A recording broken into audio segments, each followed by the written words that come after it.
लगता है। अच्छा चलिए हम मान लेते हैं यांत्रिक है कि नहीं सुनिए, यांत्रिक में जो मत है वो दो ठे है। इसमें आपके संस्कार के हिसाब से आपको जन्म मिल रहा है, तो यांत्रिक क्या हुआ इसमें? और संस्कार आपके कर्म से निर्मित है। संस्कार आपके कर्म से निर्मित है। जिस संस्कार के जो जब भोग काल है उस हिसाब से आपको जन्म मिलेगा। अब संस्कारों की अनंतता है। हम पहले कहे कि विषय बहुत दूरी है और बहुत कठिन भी है, इसमें पूरा दर्शन खड़ा हो जाएगा ना। वे संस्कार तो अनंत हैं।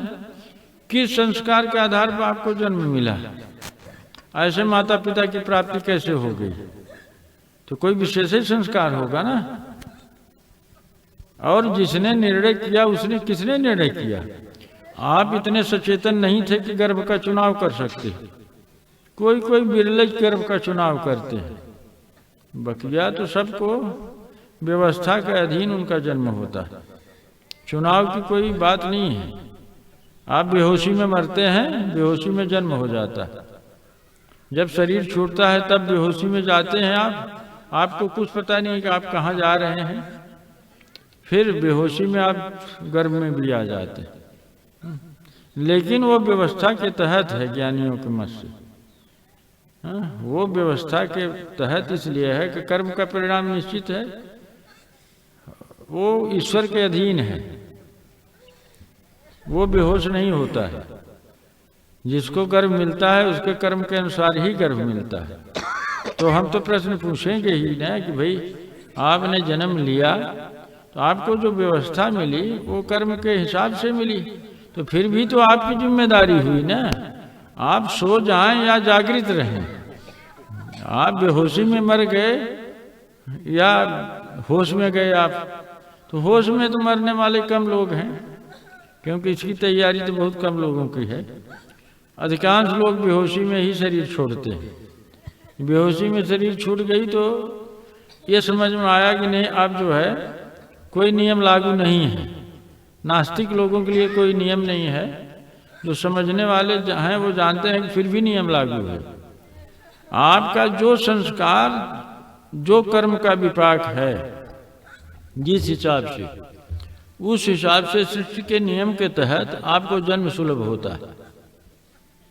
तो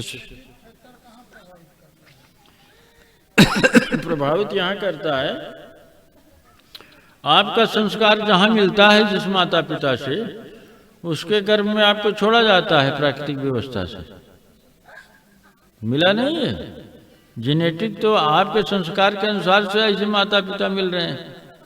प्राकृतिक व्यवस्था से कोई ईश्वरीय व्यवस्था कहता है, कोई प्राकृतिक कहता है, कोई कर्म का ही हिसाब। हम तो कर्म ही बता रहे हैं, हम तो कर्म ही स्वीकार करेंगे। लेकिन कर्म के बाद तो क्रिया भी है ना। हम जैसे कर्म की प्रवृत्ति रखते हैं, जैसा संस्कार बना के बैठे हैं, जैसे हमारा कर्माशय है, वैसे न माता पिता मिलेंगे। हम कहते नहीं हम तो बेहोश रहे। आप बेहोश रहे इसका क्या मतलब? आप कर्म का विपाक करते हैं। कर्म के विपाक में तो सब बेहोश हैं, ज्ञानी मूढ़ सब। कर्म का विपाक सत्ता के अधीन है, सृष्टि के नियम के अधीन है। तो फिर तो जिम्मेदार हुए। जो माता पिता मिले, संस्कार से उनका मेल हुआ, तब न ऐसे माता पिता की प्राप्ति हुई। तो उसकी जिम्मेदारी भी तो हमारी ही है। हमने ऐसे गर्भ को प्राप्त किया, तो आपने ऐसे गर्भ को प्राप्त किया, इस जिम्मेदारी से मुक्त नहीं है आप। अगर आपको अच्छा गर्भ चाहिए तो आप अच्छा संस्कार अपना बनाइए, अच्छा कर्माशय बना लीजिए। वो तो बात फिर कर्म पे ही आ गई। बात तो फिर कर्म पे आई ना। अगर हमें श्रीमान जनों के घर में जन्म लेना है तो हमें ऐसे संस्कार बनाना होगा। नहीं तो क्या है, हम अगर जिंदगी भर चोरी करते हैं तो चोरी का संस्कार बनाते हैं तो जन्म कहाँ लेंगे? नहीं चले जाएंगे स्वर्ग में? कौन संस्कार आपको जाने देगा देवता के घर में? आप कसाई के काम करते हैं तो देवता के घर में देवता का गर्भ आपको मिल जाएगा। आप उस घर में जा ही नहीं सकते। बुद्ध के हिसाब से कर्म का विधान है, ईश्वरवादियों के हिसाब से ईश्वर की व्यवस्था है। आप चाहे जो समझें, ईश्वर को मानने वाले हैं नहीं मानने वाले हैं, कर्म को तो स्वीकार करेंगे ना, चाहे नास्तिक हो चाहे आस्तिक हो। हम तो कहें आप नास्तिक ही हैं, ईश्वर को मानते हैं कुछ। अगर नास्तिक हैं, चार्वाकवादी हैं, तो भी तो कर्म को स्वीकार करेंगे कि नहीं? अगर चार्वाकवादी हैं, नास्तिक धर्म जो है, नास्तिक दर्शन में, जैन दर्शन में है और बौद्ध दर्शन भी है, अब एक दर्शन अपने यहाँ चार्वाक दर्शन है कि नहीं? अगर आप नास्तिक हैं, कोई सत्ता नहीं स्वीकार करते, तो कर्म तो स्वीकार कर रहे हैं ना। तो कर्म से जो किया आपने, उसका संस्कार आपके पास है। वो संस्कार स्थूल की चीज नहीं है, स्थूल शरीर की। स्थूल शरीर तो स्मृति तक सीमित है, स्थूल शरीर स्मृति तक है, माने ये माइंड कॉन्शियस चीज है। संस्कार सूक्ष्म की चीज है, तो संस्कार से आप कैसे बचेंगे? इसीलिए तो बार बार कहा जाता है, भैया अगर आपको बचना है तो आप यहाँ चोरी किए बच गए, लेकिन वो संस्कार से तो आप बच नहीं सकते, वो तो आपके हाथ में नहीं रहा। आपने चोरी किया तो चोरी का संस्कार आपके हाथ में नहीं है। आप ठगी करते हैं, आपके पास ठगी का संस्कार आपके हाथ में नहीं है। आप ऐसा नहीं कर सकते ठगी करें और आप साधु वाला संस्कार बना लें, ऐसे तो होगा नहीं। तो जो आपने किया उस हिसाब से ही तो आपका संस्कार और कर्माशय भी बना। संस्कार और प्लस में कर्माशय, तो आपको ख्याल नहीं कर्माशय का। आपने जो किया है आपके सूक्ष्म में, कारण में वो कर्माशय है, अब उसमें आपका कोई हाथ नहीं, बस नहीं चलेगा। आप इतने बड़े योगी हैं, अगर कोई तर्क दे सकता है कि हम मिटा देंगे, तो भैया इतना बड़ा जो योगी होगा तो गलत संस्कार बनाएगा अपना, अपने लिए गलत चीज तो नहीं चुनेगा अगर विवेकी होगा तो। इसलिए तो सिद्ध है कि आपने माता पिता आपके कर्म के आधार पे है, इसलिए आप उन्हें भी बदल सकते हैं। आप अपने जन्म के लिए गर्भ को भी बदल सकते हैं, वो आपके संस्कार पे डिपेंड करता है। आप श्रीमान जनों के घरों में क्यों नहीं जन्म लेते? आप जो माता पिता प्रेम का जीवन जीते हैं, जो तपस्या करते हैं, उनके यहाँ भी तो जन्म ले सकते हैं। आप ऐसे माता पिता को अपने संस्कार के आधार पे ही चुनते हैं, अर्थात कर्म के आधार पे। तो इसमें कोई स्वतंत्रता का हनन कहीं होता दिख नहीं रहा। कसाई का काम किया है तो कसाई के घर में जन्म होगा, स्वाभाविक है। आप अपना प्रश्न करें तो ज्यादा अच्छा है। आपके पास तो अपना प्रश्न होता नहीं, बस दूसरे का प्रश्न आप क्यों पूछते हैं? बताइए।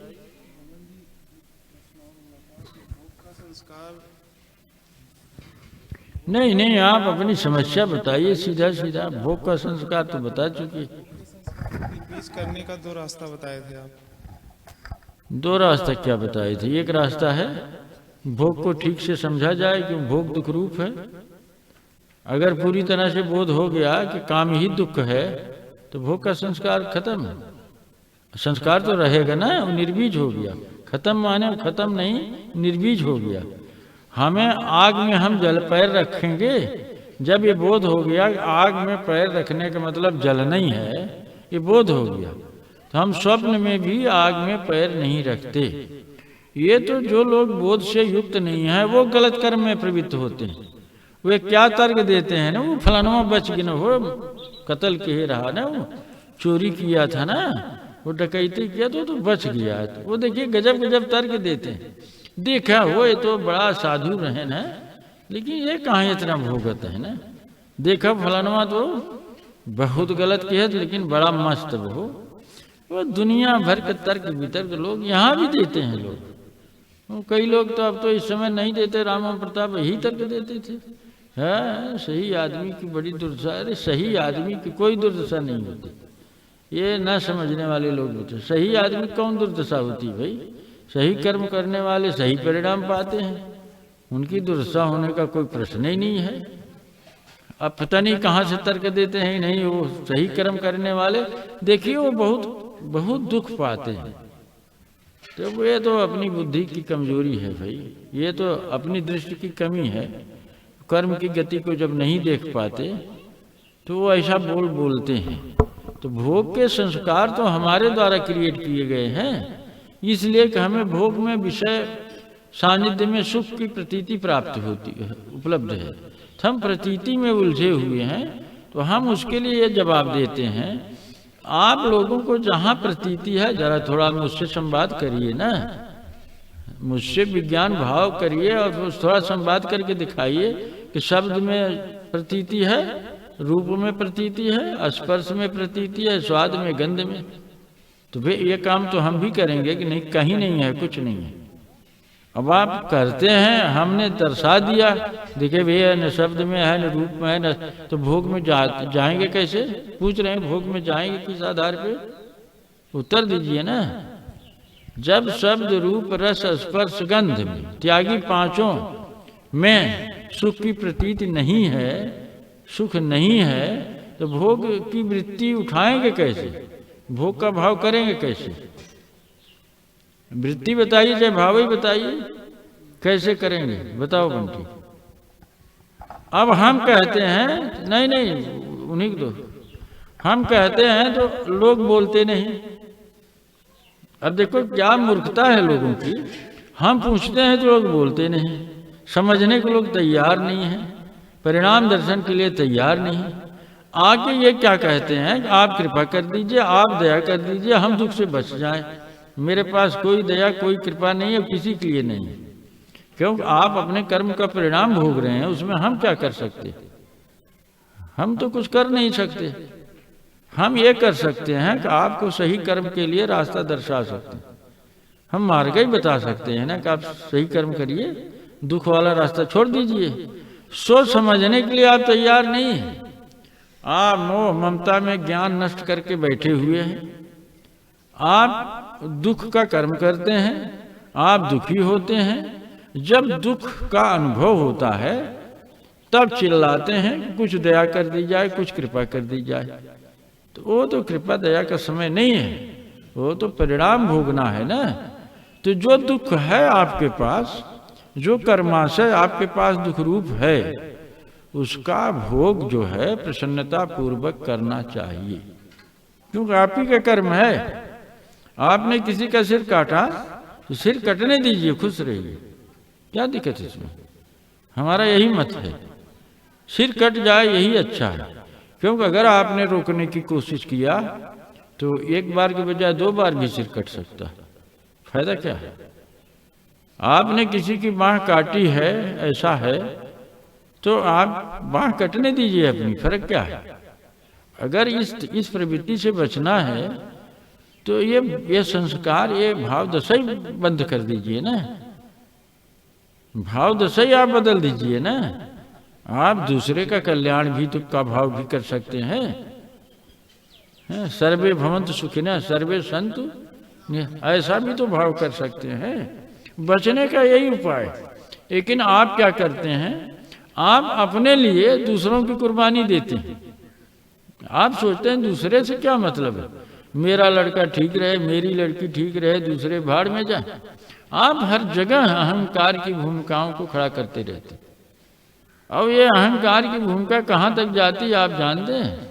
हमने एक व्यंग बोला था, अगर कोई बुद्ध चेतना मिल जाएगी तो वहाँ भी अहंकार ही आपको खड़ा रहेगा, आप पटीदारी ही देखते रह जाएंगे, क्योंकि बुद्ध चेतना की प्राप्ति बहुत दुर्लभ है। ज्ञानी संतों का मिलना अत्यंत दुर्लभ है। अगर संत भी मिल जाएं तो अहंकारी आदमी क्या करता है, वो वहाँ झुक नहीं सकता, वो झुकाना मुश्किल है, क्योंकि वो बुद्धिवादी चेतना जो है वो उसे समझ में नहीं आता।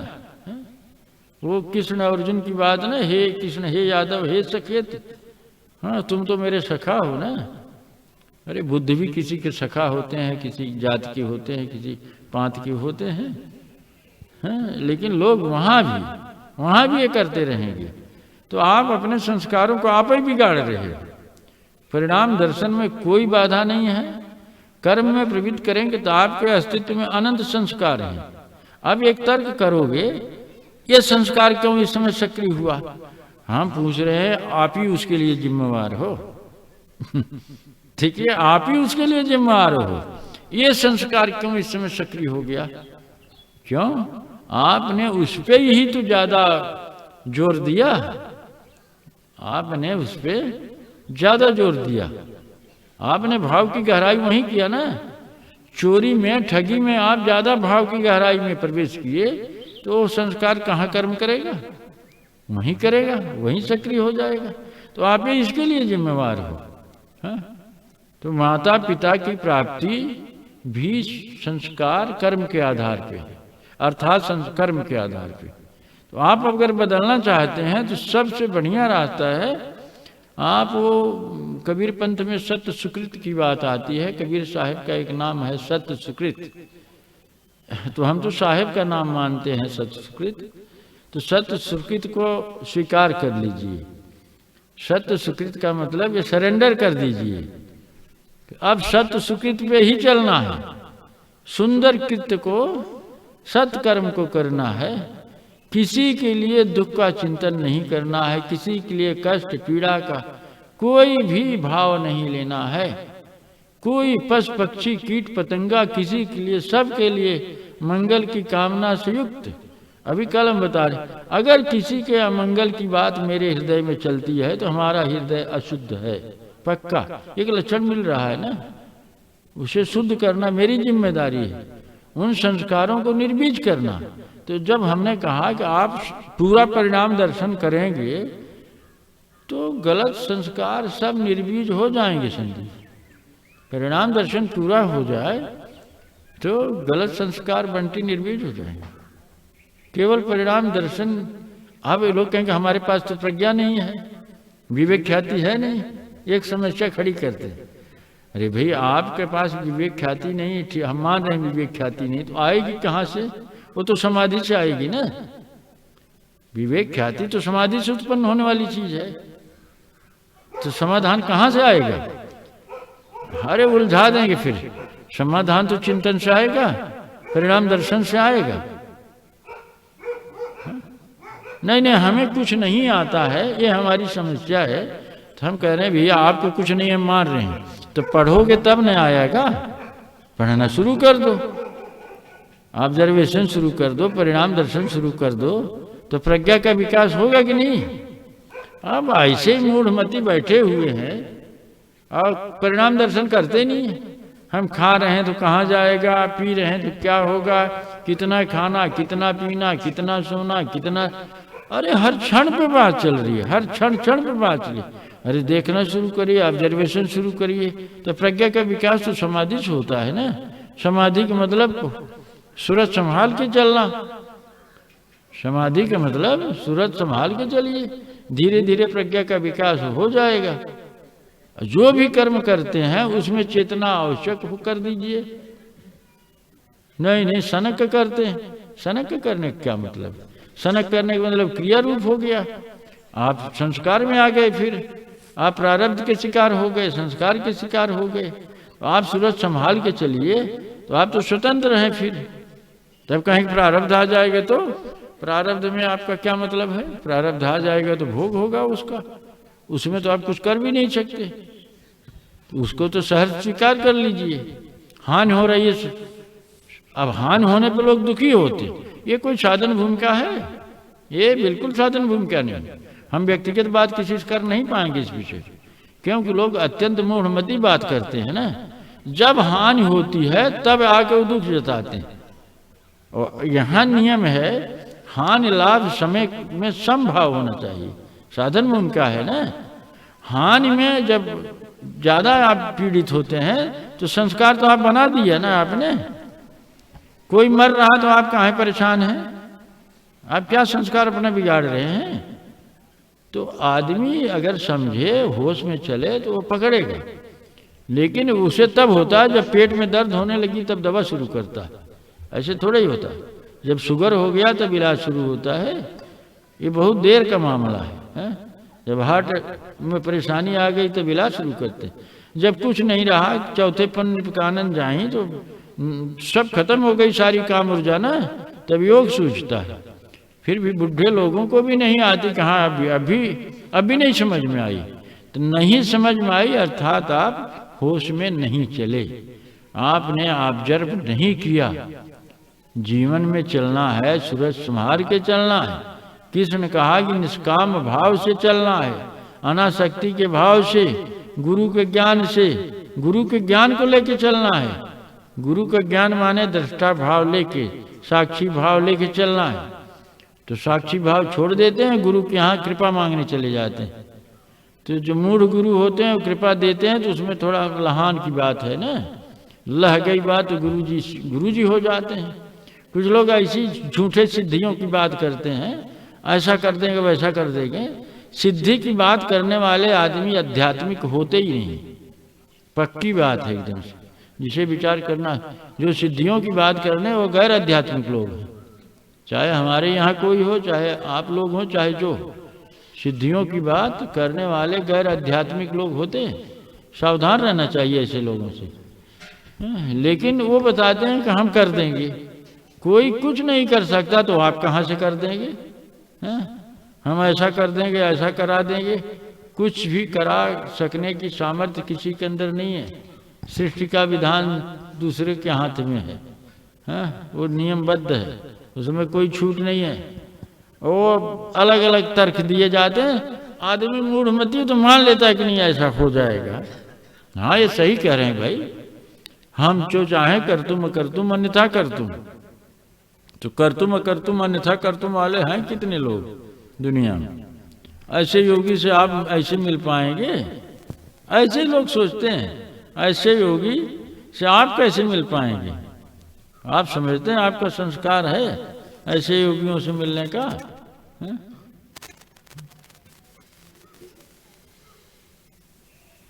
तो हो सूरज संभाल के चलना, होश में चलना, परिणाम दर्शन करना, ये संस्कार के अधीन नहीं है। ये समझ रहे नहीं? कोई चेतना किसी संस्कार के अधीन नहीं है, स्वतंत्र है। चेतना कहाँ परतंत्र है?